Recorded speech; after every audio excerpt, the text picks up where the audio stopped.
Congratulations on the show.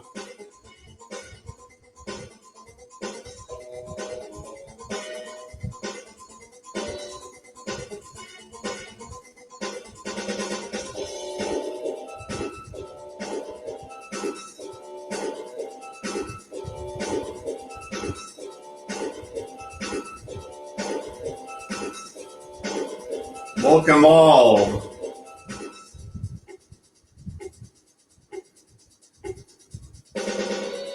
I hope everybody is doing fantastic. I welcome you all to Weird Science Wednesday. Yeah.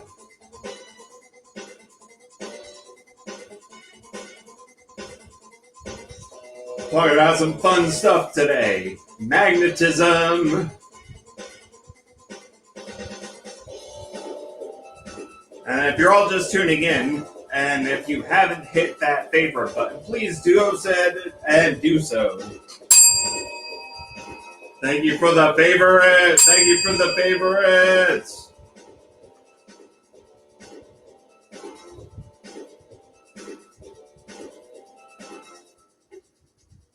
I am Mike F. Bell, and this is Weird Science. Hey, welcome. How is everybody? Good to see you all, and nice that you turned out and are tuning in. I'm Mike F. Bell, and this is Weird Science Wednesday. This is another launch. This is the Blue Origin. Blue Origin, if you're not familiar, is the program that Amazon owns Blue Origin, and they are testing their Blue Origin capsule. So I'm gonna show you what happened with their last one. It was actually pretty fantastic. So here we go. 4. Command engine start. 2, 1. Ignition. There we go. Throttling up. Look at that. Look at that authority that takes off with. It's very awesome. Like, here they go. Look at her go. Mission Control has confirmed new It's like it straight up looks fake. On her way to space, but it's real. In the West Texas desert with Mannequin Skywalker on board. Mannequin Skywalker is their little mannequin guy. The vehicle are going to help the vehicle do its Mannequin roll maneuver. Skywalker. The booster is going to be rolling at about 2 to 3 degrees per second, which equates to a full rotation of the vehicle every 2 to 3 minutes. Yeah, this is pretty cool. How this works is like it's constantly rotating like slowly around, so everybody gets to see. All right, coming up here on Max Q, maximum dynamic pressure on the rockets. The toughest portion of the flight for the rocket is Max Q. Confirmed Max Q. Max Q is the maximum aerodynamic pressure, and that's the fastest speed at the most thick part of the atmosphere. So it's where they're experiencing the maximum loads. Yeah, I imagine the inertia on those things would be intense. As he climbs up towards space, in the bottom left corner is the altimeter, noted in feet above ground level. Although you may have noticed upon and you can see like it's above mean sea level, very high, of our West Texas launch site. And this is capable of getting into orbit. What's up, Vampy? And Nirvana, now, pleasure to see you all. And they're starting to feel those G's around 3.5 G's on the way up to space. 3.5 G's, not too bad if you're laying on your back. But in that horizontal position of the seats, definitely is a much more comfortable ride. That's true. Because you figure you're going to have to experience some G-forces to overcome gravity. It's like if you're going 1G, you're just the same as gravity. We're going to shut off the BE3 engine. It's interesting. MECO is confirmed. MECO, that's main engine cutoff. That happens, and then stage separation Booster followed and the by capsule are continuing second at engine their start. combined ascent to space as you watch the altitude continue to speed is dropping, of course. So the first booster stage comes back down, because that's only to get it up. Because when you actually launch into You orbit, start to see the two craft in the screen.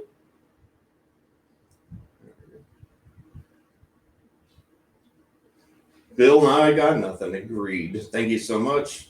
Thank No, you again, everybody, for I am joining us not tonight. Bill New Nye. Shepard's 14th I am mission to Mike F. space. Bell. Make sure you The favorite main me launch of this and rocket smash that so favorite far, button. everything Hit those appears hearts. phenomenal. Send those diamonds. I love you guys. You're awesome. Separated right about now is when, if you were an astronaut in there, that's when you'd be able to float around, gaze out of those huge, gorgeous windows. And this is going to happen in our Maybe lifetime. you could do a This somersault is, or two. I know I would certainly do that. can you imagine like floating around in space? As we've noted in previous flights, if you That'd be start running epic. a speed on the top right corner, as soon as that speed hits zero, that's when you know that the rocket. Let's all get high on education, is y'all. the highest point. I agree. Education is the best thing, and it's good to learn. I always try to learn every single day.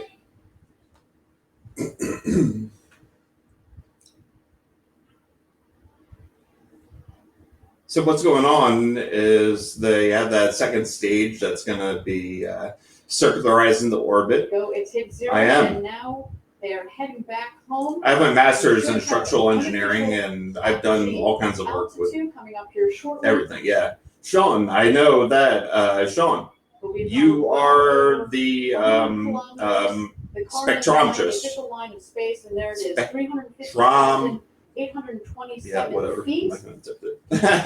above Analytical main sea spectrometry. level, so Spectrometry. that is excellent. A great flight, well over the Kármán line. Very cool. The Kármán line is at 100 kilometers. 100 kilometers above the surface of the Earth is what qualifies as space. So once you cross the 100-kilometer line, you are an astronaut. But now we're making sure everybody gets the perfect view. Mass spectrometry. Spectrometry. All right, the two craft are heading back home now. The booster is going to beat the capsule back home. Obviously, it's more aerodynamically shaped. Exactly. And so it's going to come down first, right about now, in the next 10 to 15 seconds or so. This is when we expect the rocket to hit atmospheric pierce point. That means And that's where it gets when it's coming back in, get it's had back to- into the atmosphere, and the Air aerodynamic pressure control on which surfaces it can take use back its over. aerodynamic surfaces to push. And that will help guide the rocket back to its landing pad again, 2 miles north of where it's taken off from. It's like, what are they down to? I think they're down to like Rockerizer 100,000. Those fins are at the forward section, the top section. How was everybody They're today? closed in the ring fin. It's like if you're just tuning in, this is Weird Science, and I'm Mike F. Bell. We're watching Blue Origins. That's Amazon's space system. They are testing their rocket, and we're checking it out. Hey, Monday. And this booster is screaming Jamil, home right how about are now. you? It is at its maximum return velocity. It's Maximum just under return Mach velocity. 4. So Mach 4. That you're going to hear a crack coming in once this all goes through. You're going to hear like. So we're looking now for the drag brakes to deploy. As soon as those deploy, you'll see the speed come down. How are you, rapidly. Monday? You see that in the top right corner there. It's dating and learning. It's science And show then in quick with succession, me, we're gonna Mike hit F. the Bell. DE3 engine to restart. So if you're new to this, the landing gear will deploy. I hope you all have for a questions. nice soft touchdown. There are the drag brakes. Yep. Drag brakes, see them up at the top. Those are like the fins that extend. And what happens is, there you go.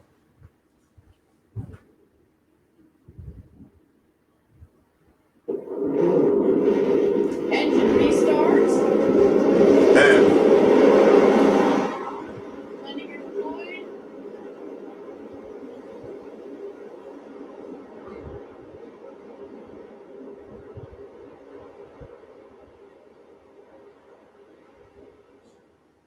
Bam, look at that. Perfect. Touchdown. Welcome back, New Shepard.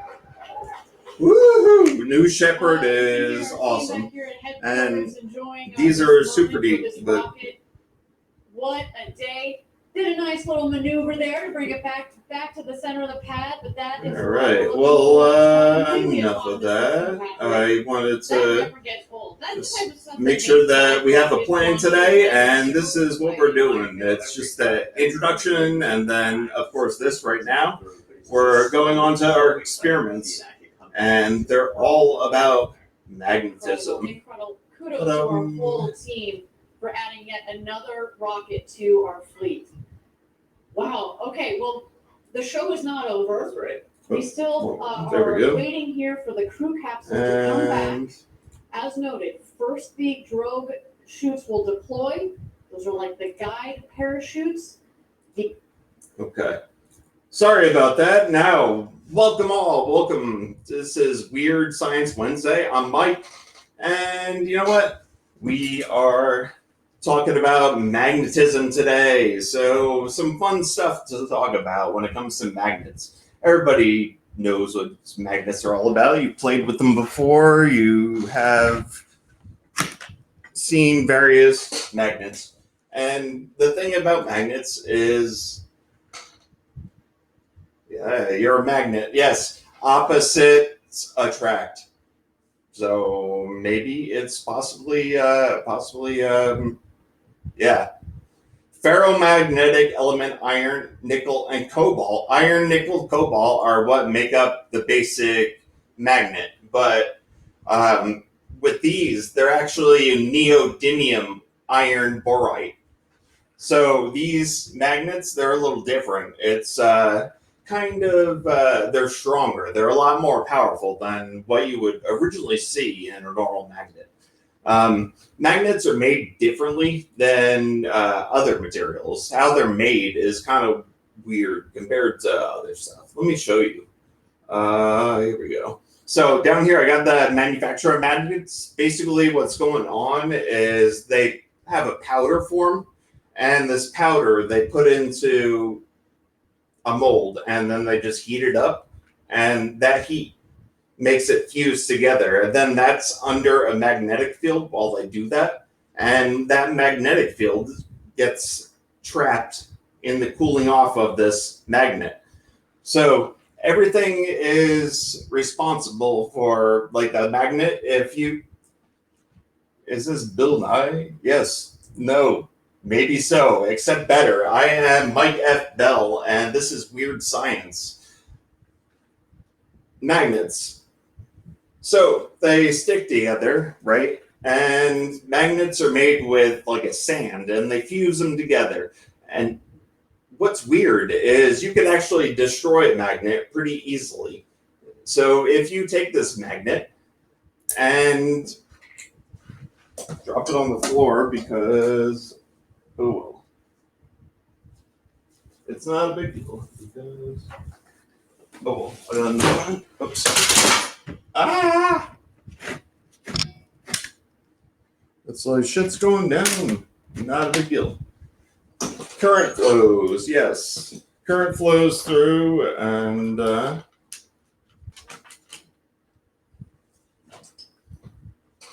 mostly electromagnets. So an electromagnet is a little bit different than a permanent magnet, because a permanent magnet is something like this. It's here, let's go to the first.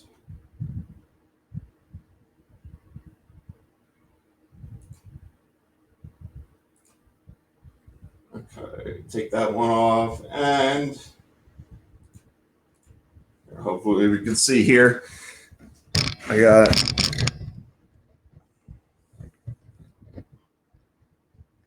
okay, so I got some magnets, and then I got a magnet suspended from a pendulum.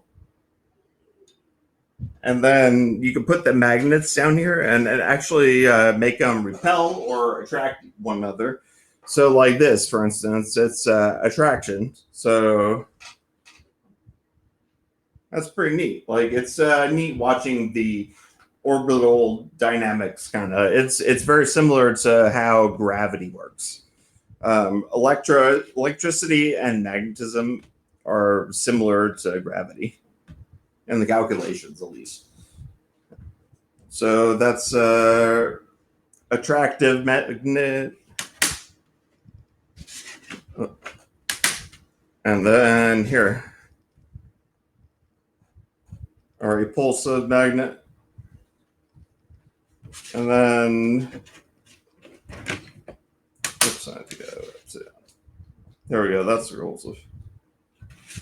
So, like with various arrangements, you could make the pattern pretty neat.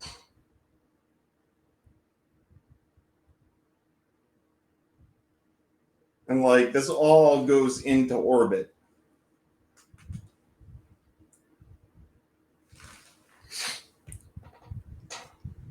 So this is pretty fantastic.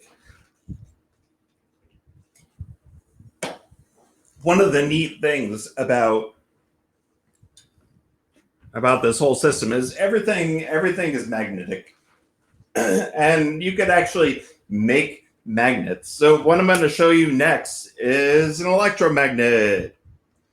So I've got a, hopefully you can all see everything I'm doing.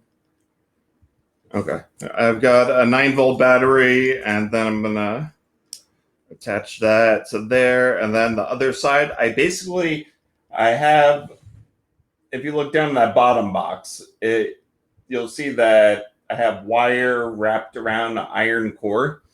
That's how you make an electromagnet, because through the wire, what happens is you have an electric charge moving through there, a current.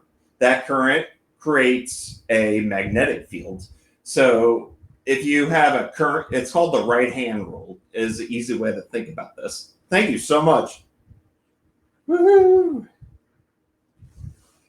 But anyway, the thing about that is the right-hand rule. So take your right hand, consider your thumb to be the direction of the wire, and then that current is traveling around that wire, through that wire, right? And then your fingers are the electric current. So that electric current is circling. So what I've done here is you take this and you coil wire around a iron core and then connect the battery, and then I should have, yeah, it's weakly magnetic, but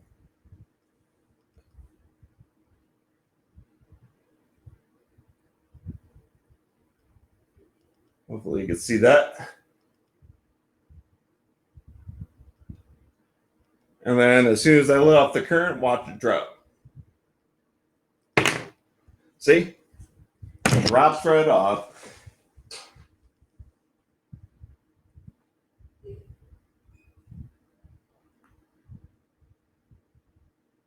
Yes. So that's pretty neat. Like magnets are pretty amazing. Like we have everyday applications of magnets. Well, headphones are a big one. Speakers. Headphones and speakers, they need magnets in order to function. It's like it's the pulsing of that magnetic field.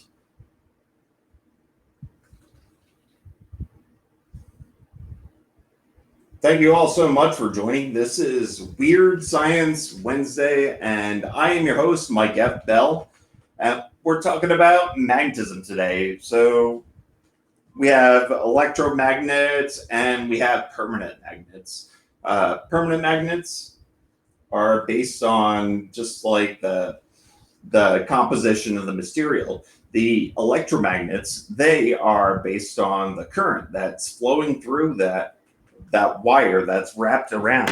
So electromagnets are very powerful. You could have some huge electromagnets.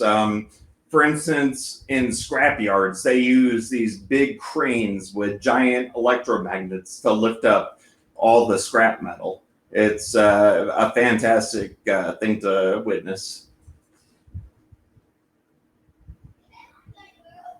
Yes, I am using neodymium magnets. They're neodymium iron borite. It's the same. It's a rare earth magnet. That's what they're referred to as rare earths because neodymium is a rare earth element. Rare earths are actually super important. If you have magnets or if you have old electronics, it's very important that you recycle all that. Don't just throw it away because there's a lot of rare earth elements that are necessary to the manufacture of new technology that you don't want to just throw away. So, welcome all to the show. I am Mike Bell, and this is Weird Science Wednesday. We're just talking about magnetism and different types of magnets. I just did that experiment for you guys and showed you the electromagnet. And then, of course, we have some basic neodymium magnets. Yeah, in a small shape. Neodymiums are very strong. And with neodymium magnets, a lot of the components in generators or in wind turbines are rare earth elements like neodymium because they use neodymium to make the magnets. You can create a magnet for cars. Do they make them down? There's little tiny magnets. Look at this. I mean, the thing about magnets too is I can't even see them, but yeah. The thing about magnets is there is no such thing as a magnetic monopole. So what that means is there's always a north and a south pole. Always a north and a south. So if I was to take this magnet and hit it with a hammer. Okay, so let's take a look at this one. So, whoops. There we go. Watch that one. Damn it. That's probably not a good idea. I need a better table. But when you break a magnet, it just breaks into pieces that you can't get back together. And this leads me to another neat thing about magnetism. So here we have iron rod, a simple iron rod. Did you know that you can make a magnet just by aligning the iron rod in the magnetic field and striking it with a hammer? Yeah, I didn't believe it either until I did it myself. So you take this, you need a compass as well. So have a compass.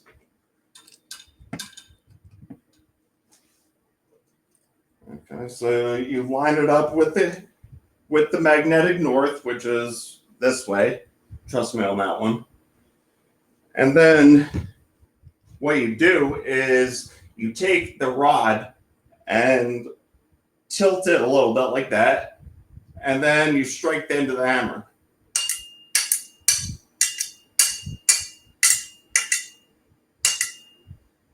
Okay. And look at that. It's now magnetized, slightly magnetized, very slightly, but it is magnetized nonetheless. So that's a pretty neat little thing. Like, magnetism exists. It's all because of the molecules and the atoms that are vibrating, and you just get that magnetic electrical charge. It's all a neat thing.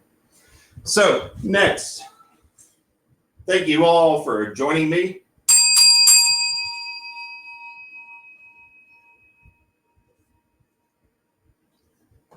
I am Mike Bell, and this is Weird Science Wednesday.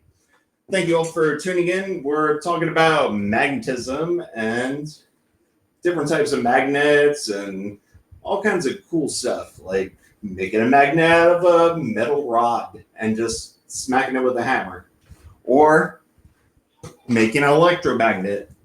An electromagnet is just another.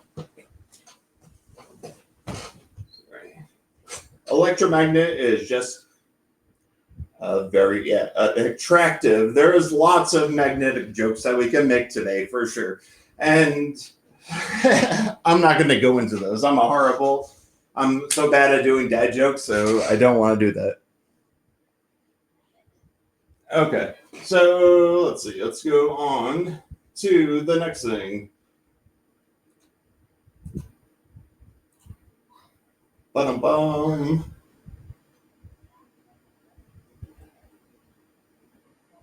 Okay, so this is the next one. So the thing with magnets is they interact with copper. Everything is magnetic. So like iron and whatnot, iron and all the different, magnetic.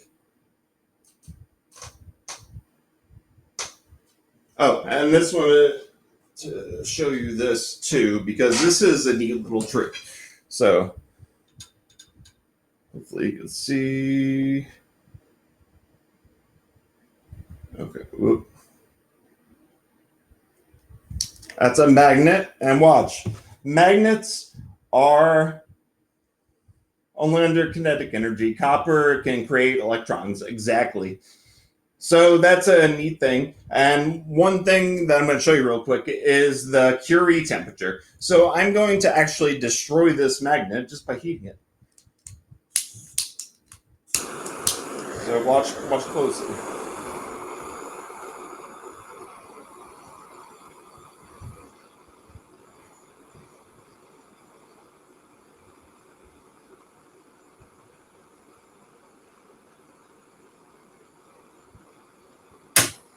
And that is the end of that magnet.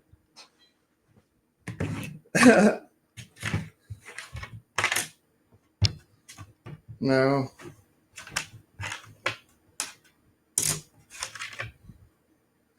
It's no longer magnetic. It is very hot. So I'm going to drop that because it's about to handle.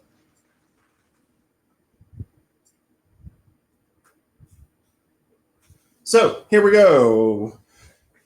That's the magnetic goodness that's going on. So, yeah. Nobody worry. It's like, this is perfectly normal. So what we have is, I want to show you the next thing, the interaction of copper and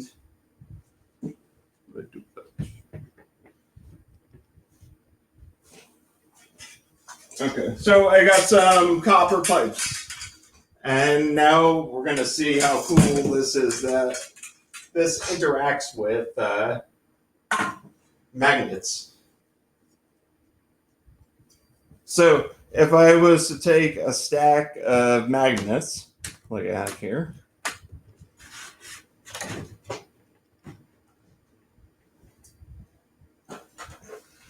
and okay, so here, if I was to drop these two magnets,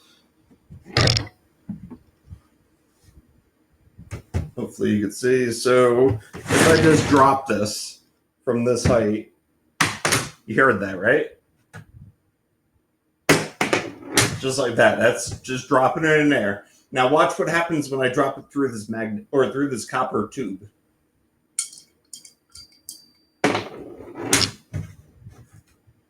See, it goes a lot slower.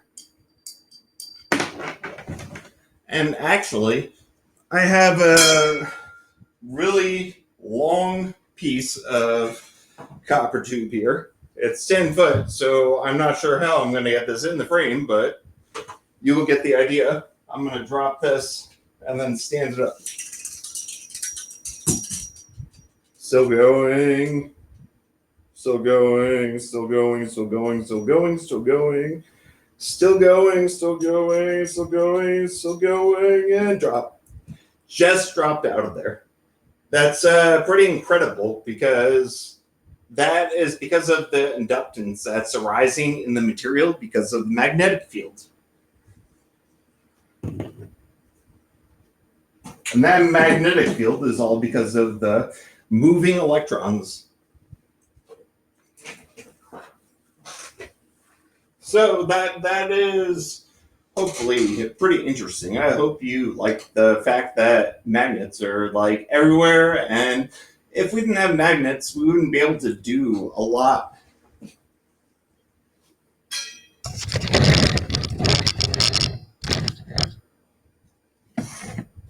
So next, what I'm going to show you after I take a drink of water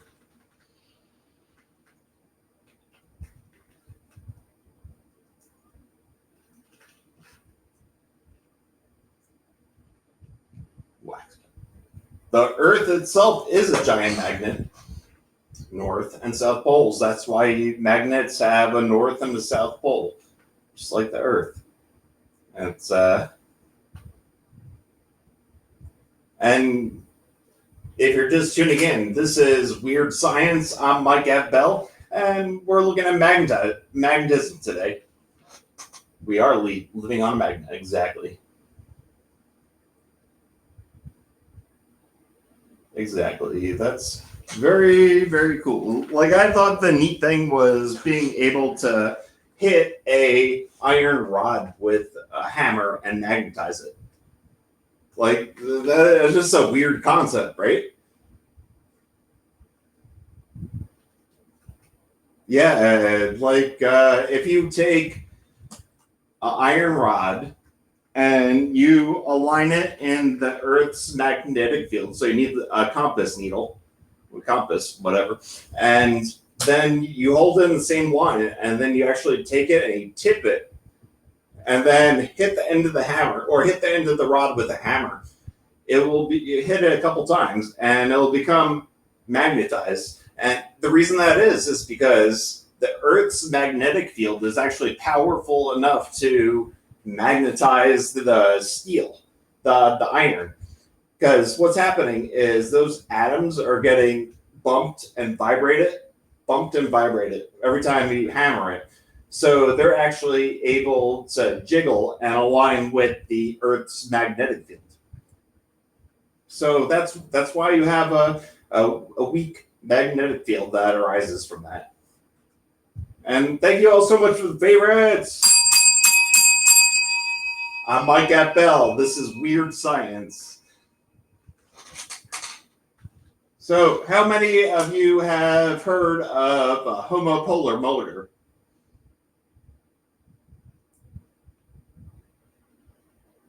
A homopolar motor. It's like, that's a mouthful.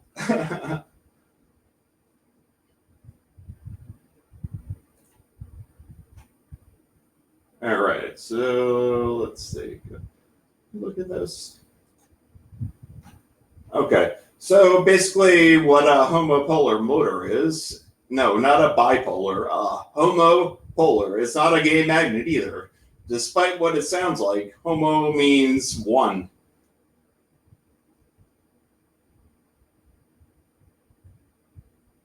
Homopolar motor, yes. So what we're going to do is take a battery and a neodymium magnet and also a little bit of wire, copper wire, and hopefully get a magnetic current or a little motor that runs because of the magnetism. What's up, Cuddy? Laughing so hard. Good. Well, I hope you're having a great time. King me.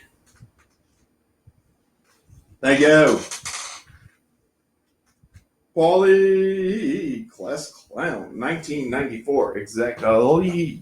So here we go. Let's see if we could build this homopolar motor.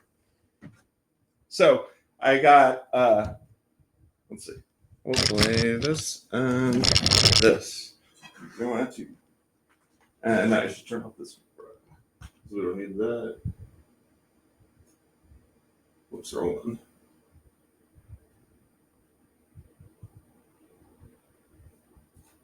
There we go. All right, so if you can see what I'm doing here, hopefully. So I've got a nail or a screw. Got too much stuff going on. Can you see? Hopefully it's just a nail or a screw. So saying a nail, it's not a nail, it's a screw. So anyway, I put a magnet on the bottom of this nail or a screw. It's like, I'll get this right eventually. It's a screw, not a nail. And then that just magnets onto the bottom. And then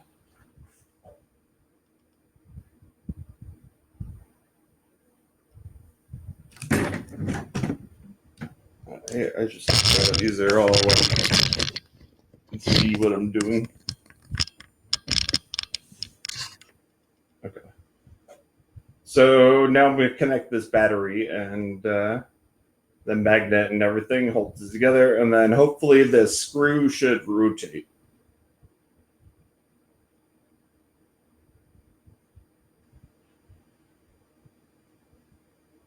Okay, it's starting to spark. That's a good sign.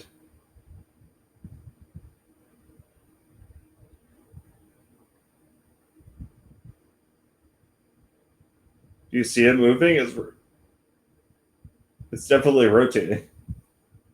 I can't get a good connection, but as soon as I get a good connection, you can get this thing spinning pretty rapidly, actually. I had it going a quick pace before, so just gotta manipulate it a little bit and get it to work. Whoops. Not like that.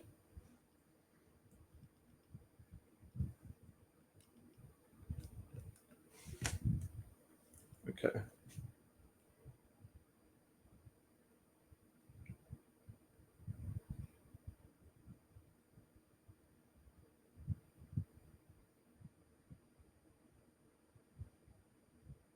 It's rotating. I just can't get it to go fast.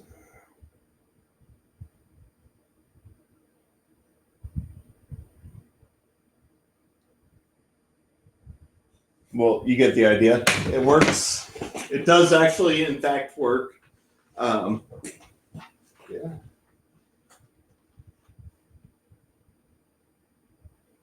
Yeah, thank you all so much. If you're just joining me, we're here at Weird Science. I'm Mike F. Bell, and we're just looking at some magnets and properties of magnetism. Cool stuff. So we took a look at the two different types of magnets. There's the electromagnets, and there is also a permanent magnet. So permanent magnets are similar to, they are like the neodymium magnets. And neodymium magnets, if you remember, are all permanent magnets, and permanent magnets are dependent on temperature. And that Curie temperature, if it's exceeded, like before, when I heated that magnet up with the torch, it stopped being a magnet. These are rare earth magnets, yes. Neo is the one. Oh, wait, that's a character in the movie. Yes. Neodymium magnets. Neodymium iron borite. So these are the magnets that are the most powerful permanent magnets that currently exist. These are N52 grade magnets, so they're the strongest type. They're very fragile, however, so if you drop them on the tiled floor, they'll crack into pieces. And once a magnet cracks into pieces, it is gone forever. That is because there's no such thing as a magnetic dipole. A Or, I mean, there's no such thing as a magnetic monopole. There's only magnetic dipoles. Yeah, so, and temporary magnetics are man-made, correct. Here, well, let me show you this, Cuddy. Here we go. This right here is an electromagnet that I built. It's just a little iron core. And there is a length of wire that I've wrapped around it. And then once I connect this, it actually becomes magnetic. And to show you that, I have a piece of iron or metal.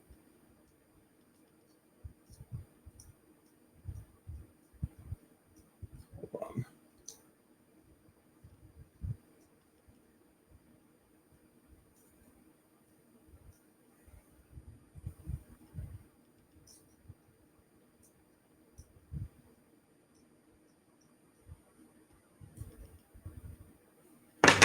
It's easier to pick it up from here, but it's electromagnet, and just because it's not getting good contact. So it's definitely interacting with us, but yeah, oh well. Not a big deal. Neodymium magnet, yep.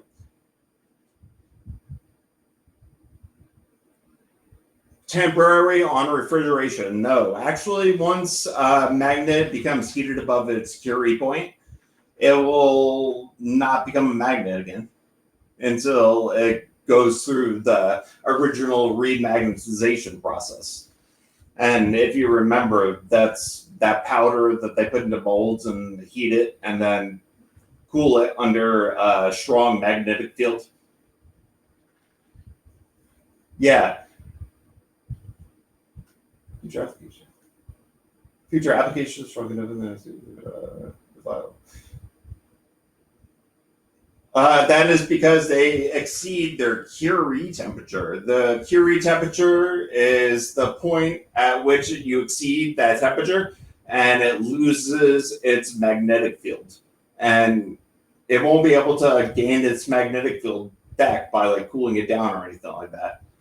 So once the magnetic field is gone, it's gone. You actually have to, what actually happens, everything starts to vibrate. It's kind of similar to how I took that steel bar or the iron bar and smacked it with a hammer in the direction of the magnetic field to magnetize it. That's similar to what's going on there, except this is demagnetizing it. It's causing the interactions without actually getting into the hardcore science.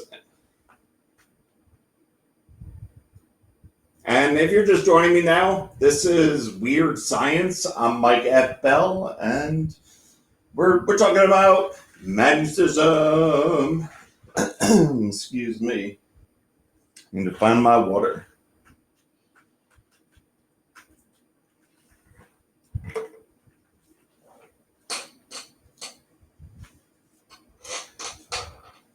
But the neat thing too was talked about magnets are used for trains. They are. Ferromagnetism is pretty simple, I feel like. Is ferrite considered a magnetic compound? Yes. Iron, cobalt, and nickel, and also neodymium. There's other alloys that they make that are capable of being magnetized. So not everything can be magnetized. But it's neat because trains actually use it. I don't know if you've been to what is it, Islands of Adventure or Adventure Island or something like that out in Orlando. They have a Hulk ride, the magnetic propulsion on the Hulk. So it actually uses a linear electric motor, and that propels the roller coaster forward. And I think it's pretty impressive because that is that's like the launching with electromagnetic force is something that is very powerful. Trains use it. Trains use electromagnetic force. And your question. And the Earth has the strongest magnetic. Yes. Well, yeah, strongest, but I mean, like, for instance, locally, if I was to take my magnet and I don't know if you can see this. Whoop.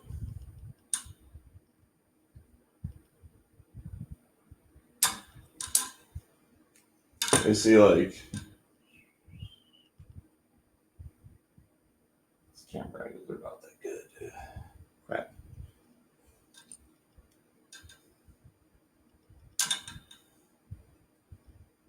Yeah, so the magnetic field gets affected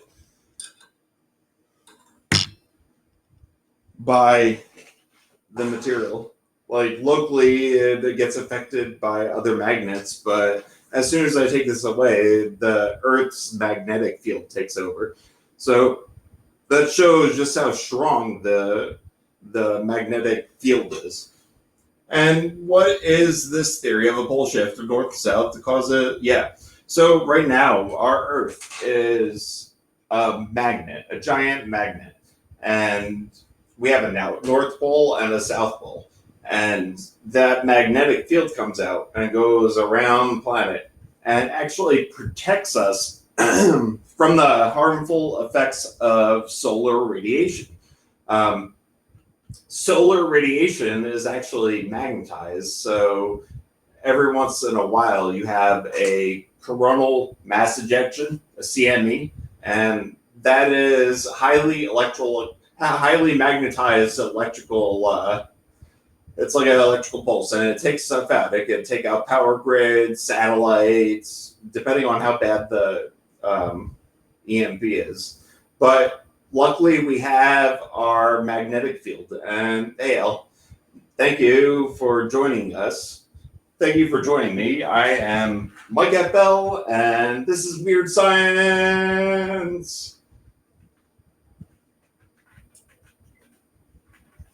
So the Earth's magnetic field, what's going on is it's protecting us. It's actually like deflecting all the sun's radiation, or a good majority of it. And it makes us Monday. There you go. So what happens? Hey, what's going on? Louis Vuitton.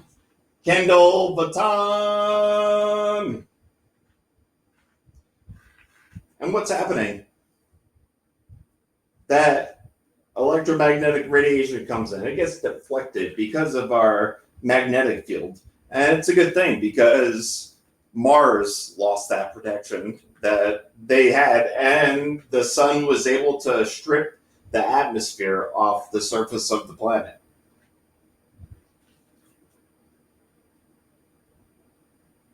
So theoretically, yeah, they happen. Yeah, they happen periodically. They've, if you look at the like ice from the poles, or even like clay pottery from different times, you'll see that the magnetic field was different. So it's okay because it flips from time to time, but it's that period where they go from north to south, south to north, where it weakens. And that weakening is where things could go wrong. You could have a lot of problems with it. But I like to think that by the time magnetic shift happens, which it probably is in the midst of happening, we'll have the ability to strengthen our own magnetic field with our technology. I mean, our advances in magnetism and like electromagnets, even, it just all. So the Earth's magnetic field it's actually it's gravity that keeps on its axis. Yeah, for sure. Like it is gravity that keeps it up, but like that magnetic field, it's super important to make sure that cosmic radiation and solar radiation doesn't just like blast us and strip our atmosphere off, because it wouldn't take very long of not having a magnetic field for that to happen. If we lose magnetic field, we would be fucked. Excuse my language, but yes, it would be bad. What happens is the solar radiation would hit the planet, and what would happen is that radiation would strip off the atmosphere. So you'd have atmosphere that's being stripped off the planet and launched into space. It would be bad. It'd be really bad. We'd get fried. Yeah, you probably wouldn't. And the likelihood is it's not going to happen during any of our lifetimes, so it's all good. Is there other ways to get in touch another way, like Facebook? There is. I have an Instagram page. It's Mike F. Bell. I encourage you all to follow me there. I respond to my DMs, and if you guys have any questions or future suggestions for shows, I really hope that you could hit me up on there. So does the magnetic field play a part in how the Earth rotates? No, that actually is just how things were set originally, like how the collisions happen. Some planets rotate backwards from the other way. It really just depends. Because like that experiment before that I was doing with the this and the orbits, it's kind of like this.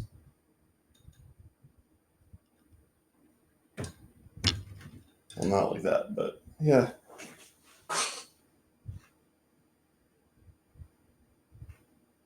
So does the magnet.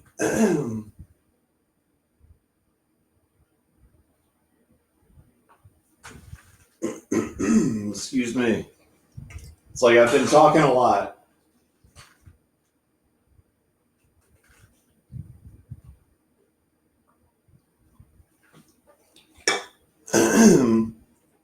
And if you're all just joining, we're here and we're doing some weird science. I am Mike at Bell, and you know what? I hope you are enjoying learning about magnetism. We've covered a few things about different types of magnets and electromagnets. We've covered homopolar motors. We've covered the interaction of copper. We've covered the Curie temperature and how the change in temperature will destroy a magnetic field. But I thank you all so much for tuning out, or for tuning in and turning out. Interdimensional time portals, who knows? Anything's possible, right? Arthur C. Clarke said it best. Any sufficiently advanced technology is indistinguishable from magic. So things seem crazy when you first learn about them, but once you understand the science behind it, it makes a lot more sense. And that's what I hope to do, is take the science and break it down and make it understandable.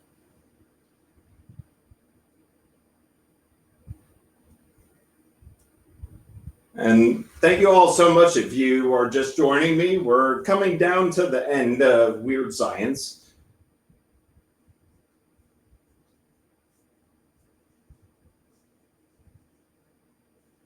That is, it is. It totally is a good quote. And Arthur C. Clarke was a very inspirational man. He was a visionary.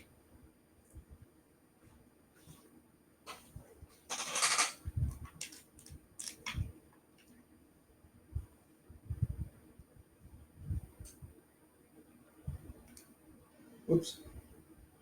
Okay.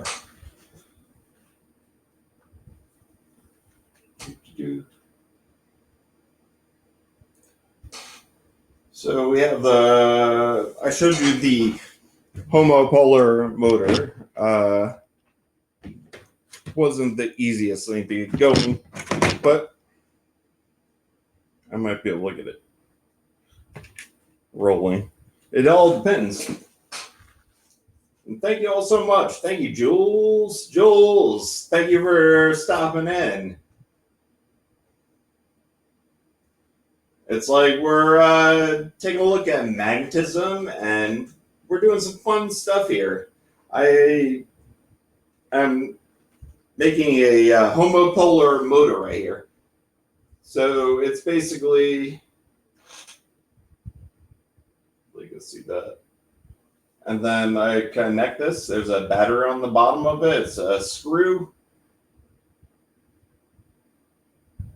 Well, first I need to connect it.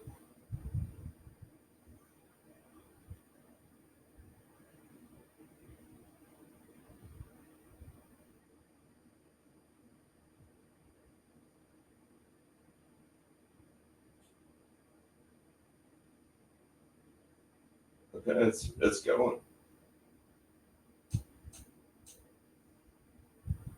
I don't know if you can see it rotating, but it's actually going. Well, I am. I'm showcased. I am featured. I am in the featured box. I have a featured show on here, so if you're just tuning in, I'm Mike F. Bell, and this is Weird Science. I use earth magnets daily for testing precious metals I sell. That's cool. That's good.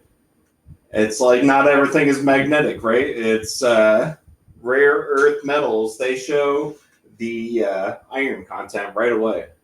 So iron is magnetic, but gold and silver, they're not. Science Ricks! Like Rick and Morty. We have a telescope only. We are seeing Andromeda. Yes.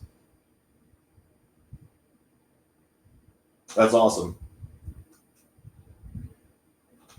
But I think it's pretty cool that you can just make a motor out of just a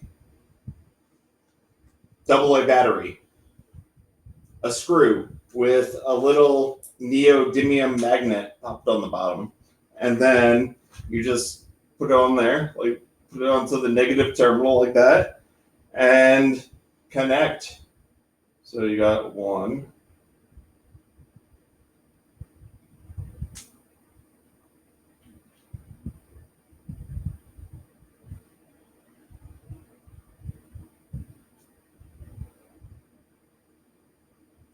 There we go. Yeah, it's rotating. It's hard to see that. So they use super magnets in the Hadron Collider, supposedly 100,000 times the Earth's magnetic. I think it's titanium. Titanium is non-magnetic. Excuse me. Yeah, titanium is non-magnetic. That's why they actually use it in medical procedures. I actually have a titanium plate in my head. It's like I've gone through 9 brain surgeries, 30 treatments of radiation, and I do have a titanium plate in my head. So I know that it's definitely non-magnetic, because otherwise I would not be able to get an MRI.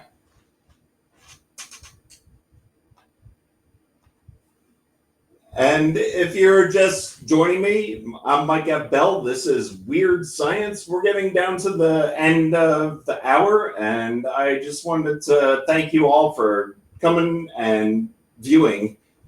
I really appreciate this. I totally appreciate every favorite.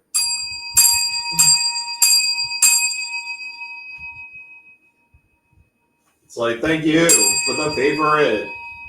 First time. This is awesome. Well, thank you so much. I really do appreciate it. I do this every Wednesday at 3 p.m. Eastern, 12 p.m. Pacific time.